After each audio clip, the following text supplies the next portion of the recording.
සුබ දවසක්. අදත් ඔයාලා මේක තුල ඉන්නේ YTDලා YouTube channel එකෙන් ගෙන තවත් අලුත් වීඩියෝ එකක් එක්ක. ඉතින් අද වීඩියෝ එකෙන් කතා කරන්නේ YouTube channel කරන සහ ඉස්සරහට කරන්න පටන් ගන්න ඉන්න ඔයාලට අව ලොකුම YouTube monetization policy update එකක් ගැන. හරි ඉතින් තවත් කතා නැති යමු වීඩියෝ එකට. ඉතින් අපේ YTDලා YouTube channel එකට අලුත් කෙනෙක් නම් දැම්ම පහළ තියෙන subscribe button එක click කරලා ඊට අපිට තියෙන bell icon එකත් all දාලා channel එකත් එක්ක එකතු වෙන්න කියලා මම ආදරෙන් මතක් කරනවා.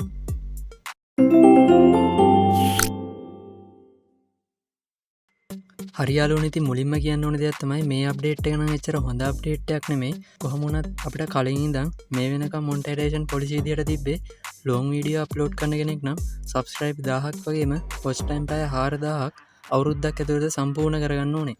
ඒ කියන්නේ ඔයා අද ඉඳන් පටන් ගත්තොත් ඉස්සරහට දවස් 365ක් ඇතුළත හරි එහෙම නැත්නම් ඔයා පටන් ගත්ත දවසේ ඉඳන් ඉස්සරහට දවස් 365ක් ඇතුළත තමයි මේ වොච් ටයිම් ටික කම්ප්ලීට් කරගන්න ඕනේ.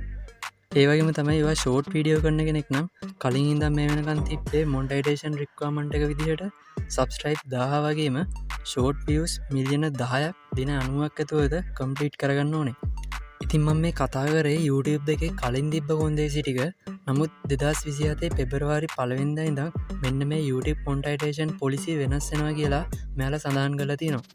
ඉතින් මේ ගැන පොඩ්ඩක් පැහැදිලි කරොත් ලොන් වීඩියෝ කරන කෙනෙක් නම් ඔයාට සබ්ස්ක්‍රයිබ් 1000 අනිවාර්යයෙන් ලබා ගන්න ඕනේ. ඒ වගේම තමයි ඔයා වොච් ටයිම් පැය 4000 වෙනුවට පැය 8000ක් ඔයා අවුරුද්දක් ඇතුළත ලබා ගන්න ඕනේ. ඉතින් මෙන්න මේ දේ නම් පොඩ්ඩක් අවාසිදායකයි. මොකද ටයිම් ඩියුරේෂන් එක වැඩි කරලා නැහැ.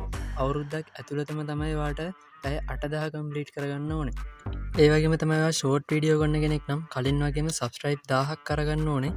මීට අමතරව ෂෝට් views ප්‍රමාණය වැඩි වෙලා තියෙනවා මිලියන 10 ඉඳන් මිලියන 20ක් දක්වා. ඉතින් ඔයා මේකත් කම්ප්ලීට් කරන්න ඕනේ කලින් වගේම දින 90ක් ඇතුළත. ඉතින් යාළුවනේ මෙන්න මේක තමයි YVP යටතේ ආව මොනිටයිසේෂන් අප්ඩේට් එක. ඉතින් මේ දේ දැන්ටමත් මොනිටයිසේෂන් අරගත්ත අයට අදාළ වෙන්නේ නැහැ.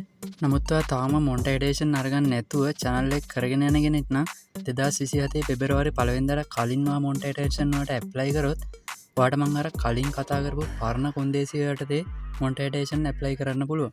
නමුත් ඔයා 2027 පෙබරවාරි 1 වෙනිදාට පස්සේ මොනිටයිසේෂන් වලට ඇප්ලයි කරනවා නම් ඔයාට අලුත් YouTube කොන්දේසිය යටතේ තමයි ඇප්ලයි කරන්න වෙන්නේ.